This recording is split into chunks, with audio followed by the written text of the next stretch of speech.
Foreningen Børns Vilkår retter nu en hård kritik mod regeringen og kalder det omsorgssvigt, at man vil udvise 20 børn til Irak. Børnene tilhører den gruppe af 273 afviste irakere, som er blevet bedt om at rejse hjem. Et af børnene er 11-årige Elham. Det er det mit tegnehæfte. 11-årige Elham glæder sig hver dag til at komme i skole. I kristendom så skulle vi tegne om Eva og Adam. For det er trist at komme hjem til asylcentret, hvor stemningen længe har været på lavpunktet. Så blev det til sidst sådan her, og fik breve om måske, at vi skal rejse tilbage til Irak. Og Elham har gået i dansk skole hele sit liv. jeg kan ikke tale arabisk. Jeg kan heller ikke skrive.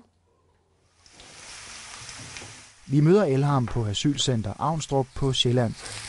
Når man har boet så mange år, så er det rigtig kedeligt, og det er rigtig hårdt at være her. Familien har siden den flygtede fra Saddam Hussein boet på skiftende asylcentre de sidste 9 år. De mange år i uvished har gjort Elhams mor alvorligt syg. Moren er så i mellemtiden blevet svært syg gennem lang tid, og derved er faren blevet overbelastet både af at skulle tage sig af hele familien og af bekymringen for hende. Og børnene bekymrer sig voldsomt om deres mor. Elham bliver bange, når hun tænker på det land, hun kun kender fra faren og fra fjernsynet. Hvad kunne det være?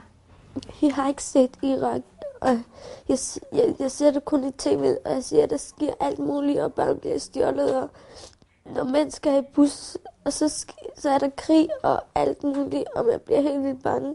Elham venter ligesom 20 andre irakiske børn på at blive hjemsendt. Man bliver helt vildt bange, når man kommer hjem og tænker, nej, tænk hvis lige nu bliver hjemme hos os, og der sker et eller andet. Det kan bedst sammenlignes med, at man har anbragt dem på et skafot, og de sidder og venter på, at kniven skal falde. Bente Rik mener, at alle de irakiske børnefamilier bør sikres opholdstilladelse. Man kan ikke sende familier tilbage, hvor både børn og forældre er syge.